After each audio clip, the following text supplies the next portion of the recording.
Maaf ya, Monanya sedang capek dan sedikit tidak fit, jadi seperti itu dimaklumi saja anak muda. Nanti dia ke bawah lagi kok buat ketemu kita semua. Anaknya mau mandi dan ganti baju terlebih dahulu, jelas Nyonya Willy kepada keluarga Satria. Tidak lama setelah hampir 30 menit, Mona pun kembali turun ke bawah untuk menemui keluarga Satria. Saat ia tiba di bawah, ia langsung menyelami kedua orang tua Satria dengan sangat malas. "Kamu sehat sayang? Kok terlihat pucat sekali?" tanya Nyonya Adeline kepada calon menantunya. "Seperti yang tante lihat, kalau aku sehat," jawab Mona singkat. Semua yang mendengar jawaban dari Mona seketika terperangah, termasuk Tuan Johan dan Nyonya Willy yang begitu malu dengan sikap Mona yang begitu sangat dingin, tidak seperti biasanya. "Iya, sudah. Ayo langsung kita mulai saja. Pembahasan tentang pernikahannya Mona dan Satria yang akan dipercepat," sahut Tuan Johan. Mona yang mendengar ucapan ayahnya seketika langsung menatap ke arah sang ayah. "Maksud papa apa?" tanya Mona. "Jadi gini Mona, sebelumnya kan pernikahan kalian akan dilaksanakan 1 tahun lagi setelah Satria menyelesaikan studinya. Tapi dari pihak kami memutuskan untuk mempercepat saja pernikahan kalian. Karena takutnya nanti ya tahu sendirilah. Takutnya kamu kenal sama laki-laki lain di luar sana, begitupun dengan Satria. Karena menunda pernikahan terlalu lama itu juga tidak baik. Dan dua belah pihak keluarga juga sudah setuju kalau pernikahan kalian dipercepat. Jelas Tuan Gara kepada Mona. Lagi pula Satria juga sudah setuju kalau kalian menikah lebih cepat sayang. Makanya kita datang ke sini untuk mempertanyakan sama kamu. Apa kamu setuju dan tidak keberatan jika pernikahan kalian dipercepat? Ucap Nyonya Adeline. Mona yang mendengar ucapan orang tua Satria seketika berpikir, pasti Satria yang meminta pernikahan mereka dipercepat, agar kedua keluarga tidak curiga bahwa Satria mempunyai hubungan dengan wanita lain. "Maaf tante, saya tidak bisa menikah dengan Satria, dan saya memutuskan untuk membatalkan pertunangan saya dengan Satria," ucap Mona. Semua yang ada di dalam ruangan tamu seketika terkejut. Begitupun Satria. Satria tidak menyangka kalau Mona akan berkata seperti itu di depan orang tuanya. "Mona, jaga ucapan kamu nak," ucap Nyonya Willy pelan yang duduk tidak jauh dari kursi Mona. "Maksud kamu bagaimana Mona? Memang ada masalah di antara kalian?" tanya Nyonya Adeline. Mona pun seketika tersenyum kecut. "Tanyakan saja kepada anak tante. Kenapa saya dan Satria bisa putus?" "Aku tidak mengiyakan kalau kita berpisah Mona. Dan aku mau kita tetap menikah," sahut Satria. "Hahaha, aku tidak peduli kamu mengiyakan atau menolak.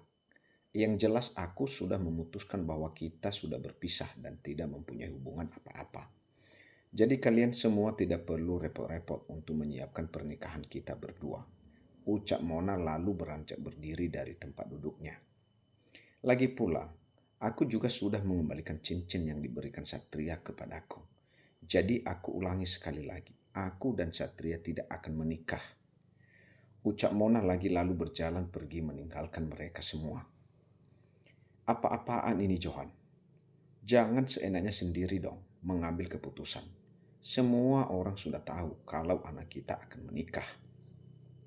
Bahkan saya sudah juga memesan gedung untuk pernikahan mereka."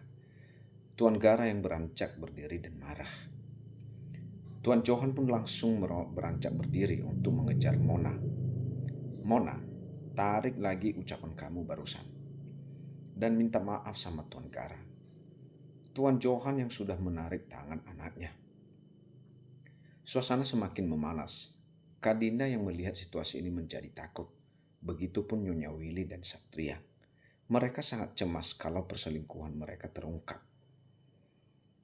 Untuk apa Mona menarik ucapan Mona, Pak? Apa Papa tega menikahkan Mona dengan laki-laki bejat seperti Satria? "Mona, tutup mulutmu. Jaga ucapanmu," bentak Tuan Johan terhadap anaknya. "Kenapa, Pak? Memang itu kenyataannya. Satria selingkuh dari Mona. Apakah Mona akan diam saja dinikahkan oleh laki-laki seperti itu? Bukannya Mona bahagia, malah menderita. Plak, satu tamparan sudah mendarat ke pipi kanan Mona. Ini menjadi pertama kalinya Mona mendapat tamparan dari sang ayah yang selalu membela dan mendukungnya. Semua yang melihat Tuan Johan menampar Mona pun seketika diam. Mereka tidak menyangka kalau Tuan Johan akan menampar putri kesayangannya. Mona yang mendapat tamparan dari ayahnya pun seketika menangis. Papa jahat sama Mona. Kenapa Papa tega menampar Mona, Pak? Teriak Mona. Karena kamu selalu melawan dan membantah ucapan Papa.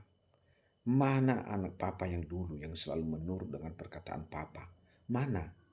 Kenapa sekarang kamu berbeda? Kamu sekarang berani sama Papa. Bagaimana Mona tidak berani? Papa tidak percaya dengan ucapan Mona bahwa Satria berselingkuh dengan Mama. Stop Mona. Tuan Johan yang kembali ingin menampar Mona. Namun tidak tega. Tuan Johan mencoba untuk menahannya. Ayo Pak, tampar lagi Mona. Kenapa tidak jadi? Kenapa Papa diam? Mona benar-benar sudah hancur saat mengetahui Satria berselingkuh dengan Mama. Dan sekarang orang yang selalu Mona percaya, orang yang selalu menjadi panutan untuk Mona juga tidak percaya dengan ucapan Mona. Bahkan wanita yang Mona anggap wanita itu adalah surga Mona, wanita yang selalu Mona tinggikan derajatnya, juga tega menyakiti Mona. Bukankah itu terlalu kejam untuk Mona? Tuan Gara, Nyonya Adeline pun seketika bingung, namun juga terkejut dengan ucapan-ucapan Mona. Mereka berdua terkejut saat mendengar Satria telah berselingkuh. Andai saja Satria berada di jalan yang benar. Andai saja Satria tidak bermain api dan tidak berbuat aneh-aneh. Mona tidak akan seperti ini, Pak. Bahkan Mona akan sangat setuju jika pernikahan Mona dipercepat.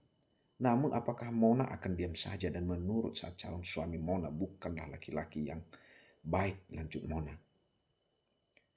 Tuan Johan yang mendengar ucapan Mona seketika menunduk. Ia benar-benar merasa bingung dengan ucapan putrinya. Mona, kamu itu hanya salah melihat. Itu bukan Satria dan Mama yang ada di hotel sayang. Papa masih meyakini bahwa Mona salah melihat dan berbohong. Mari kita buktikan CCTV yang ada di hotel tersebut. Biar CCTV yang membuktikan Mona salah atau benar, ucap Mona di depan ayahnya. Dedekan gak tuh si Satria dan Willy? Dedekanlah, masa enggak? CCTV apa Mona? Untuk apa kamu menyuruh kita semua melihat CCTV di hotel itu? Jelas-jelas Mama dan Satria tidak pernah ke hotel itu. Nyonya Willy yang berjalan mendekat ke arah Tuan Johan dan juga Mona. CCTV tempat di mana Mama dan Satria sedang bercumbu, jawab Mona. Sebenarnya ini ada apa? Apa maksud kalian anak saya Satria berselingkuh dengan Willy? Tanya Tuan Kara. Pak, itu tidak mungkin. Mana mungkin anak kita selingkuh dengan Jeng Willy? Dia adalah calon besan kita. Nyonya Adeline yang menyentuh hati suaminya.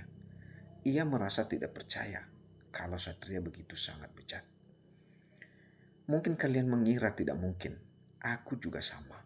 Saat pertama kali mengetahui dari teman-teman aku kalau Mama dan Satria mempunyai hubungan.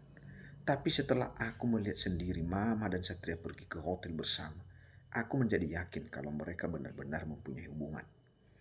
Satria, apa benar yang dikatakan Mona kalau kamu pergi ke hotel bersama Tante Willy? Jawab Papa dengan jujur. Tanya Tuan Gara kepada anaknya. Satria yang melihat raut wajah sang ayah yang sudah berubah seketika menjadi takut. Kakinya pun sampai bergemetar. Jika papanya tahu perilakunya, ia akan dibantai secara hidup-hidup. Tidak, Pak. Itu tidak benar. Satria saja tidak tahu itu hotel di mana. Apalagi pergi ke hotel itu bersama Tante Willy. Mungkin Mona yang pergi ke hotel itu dengan laki-laki lain. Karena aku juga pernah berkali-kali melihat Mona pergi dengan teman laki-lakinya. Mona yang mendengar ucapan Satria seketika tidak percaya. "Hei, kenapa kamu membalikkan fakta dan malah menyalahkan aku? Padahal jelas-jelas kamu pergi ke hotel itu bersama Mama. Mana buktinya? Apa kamu punya bukti?" tanya Satria. "Buktinya ada di dalam CCTV. CCTV akan membuktikan kebejatan kalian berdua." Masalah pun menjadi rumit. Bahkan Satria dan Mona terus saja saling menyalahkan. Suasana yang tadinya adem dan tenang seketika berubah menjadi panas. Kak Dinda yang terus mendengar keluarganya dan keluarga Satria terus berdebat, seketika menjadi muak dan tidak nyaman. Kak Dinda pun mencoba untuk menenangkan mereka semua agar selesai berdebat. "Maaf semua, dan maaf juga untuk Om Gara dan Tante Adeline. Sebaiknya kita selesaikan masalah ini dengan kepala dingin. Jangan saling menyalahkan. Saya juga belum sepenuhnya percaya dengan ucapan adik saya, karena menurut saya itu di luar nalar. Tapi karena adik saya meyakini bahwa yang dilihatnya di hotel itu Mama Willy dan Satria, tidak ada salahnya kan untuk kita mencoba melihat dulu. Mungkin dari CCTV itu kita bisa tahu kebenarannya, agar kita bisa mengetahui mana yang salah dan mana yang benar," ucap Kak Dinda untuk membuat mereka tenang. "Tapi Mama tidak merasa datang ke hotel itu, Din. Kamu juga menuduh Mama kalau Mama punya hubungan sama Satria," Nyonya Willy yang kesal dengan Dinda yang membela adiknya. "Bukan begitu, Ma. Tidak ada salahnya kan kita mencoba. Kalau Mama tidak melakukan itu, dan Mama benar-benar tidak mempunyai hubungan dengan Satria, Mama tidak perlu takut dan khawatir," ucap Kak Dinda. Semua pun setuju dengan ucapan Kak Dinda, dan mereka semua besok akan datang ke hotel tersebut untuk melihat CCTV di hotel itu. Dan tidak terasa hari sudah malam. Keluarga Satria pun segera berpamitan untuk pulang. Di raut wajah Satria sangat terlihat jelas terdapat ketakutan. Setelah keluarga Satria pulang, mereka semua kembali ke kamar masing-masing, begitupun Mona. Mona yang ada di dalam kamar sedikit lega. Akhirnya dia bisa sesegera membuktikan perilaku Satria dan juga mamanya. Di kamar yang begitu luas dan elegan, Nyonya Willy sangat cemas dengan ucapan Mona bahwa mereka semua akan melihat rekaman CCTV di hotel tempat di mana Nyonya Willy dan Satria sering menghabiskan waktu bersama. Nyonya Willy pun sedang berdiri di dekat jendela kamarnya. Ia benar-benar tidak bisa tidur malam ini. Ia harus mencari cara untuk menggagalkan rencana Mona. Tuan Johan yang baru saja keluar dari kamar mandi yang melihat istrinya begitu gelisah seketika mendekat. "Kamu kenapa, Ma? Kok belum tidur?" tanya Tuan Johan di samping istrinya. "Tidak, Pak. Mama hanya sedikit kecewa dengan ucapan Mona. Mama benar-benar tidak percaya Mona akan bersikap seperti ini kepada Mama dan menuduh Mama berselingkuh dengan Satria. Papa tahu perasaan Mama, tapi tidak apa-apa. Kita turuti saja keinginan Mona agar dia puas. Papa percaya kok Mama tidak setega itu dengan Mona. Mungkin Monanya saja yang sedikit sensitif karena takut kehilangan Satria." Tuan Johan yang mencoba menenangkan istrinya. "Iya, Pak. Ya sudah, kita tidur yuk. Ini sudah larut malam. Mama harus istirahat." "Papa duluan saja. Nanti Mama menyusul. Mama belum mengantuk," ucap Nyonya Willy. "Ya sudah, Papa duluan ya. Jangan bergadang, tidak baik untuk kesehatan." Tuan Johan yang sudah mengecup kening istrinya. Tuan Johan sudah beranjak naik ke atas ranjang tempat tidur, sedangkan Nyonya Willy masih berdiri di jendela kamarnya. Ia masih memikirkan bagaimana caranya membatalkan rencana Mona. Nyonya Willy akhirnya mencoba untuk menghubungi Satria dengan cara mengirim pesan. "Bagaimana ini, sayang? Kita pasti ketahuan kalau mereka semua melihat rekaman CCTV hotel," pesan yang sudah Nyonya Willy kirim kepada Satria. Nyonya Willy terus menunggu balasan pesan dari Satria, namun Satria tak kunjung membalasnya. Nyonya Willy pun semakin panik. Ia terus berjalan ke kanan dan ke kiri sambil menunggu pesan dari Satria. Kita harus mencari cara agar mereka semua tidak terlihat rekaman CCTV kita. Nyonya Willy yang kembali mengirim pesan kepada Satria. Tidak lama ada notifikasi pesan dari Satria. Nyonya Willy pun segera membukanya. Tante tidak perlu khawatir. Aku sudah membereskan semuanya. Aku sudah menyuruh salah satu petugas hotel untuk menghapus rekaman CCTV itu. Nyonya Willy yang membaca pesan dari Satria seketika merasa lega dan tenang. Wah, sudah tante duga saya. Kamu pasti akan bergerak cepat. Tante bangga kepadamu. Love you sayangnya tante. Nyonya Willy yang kembali membalas pesan dari Satria. Love you tante cantik, balas Satria dengan emotion kiss.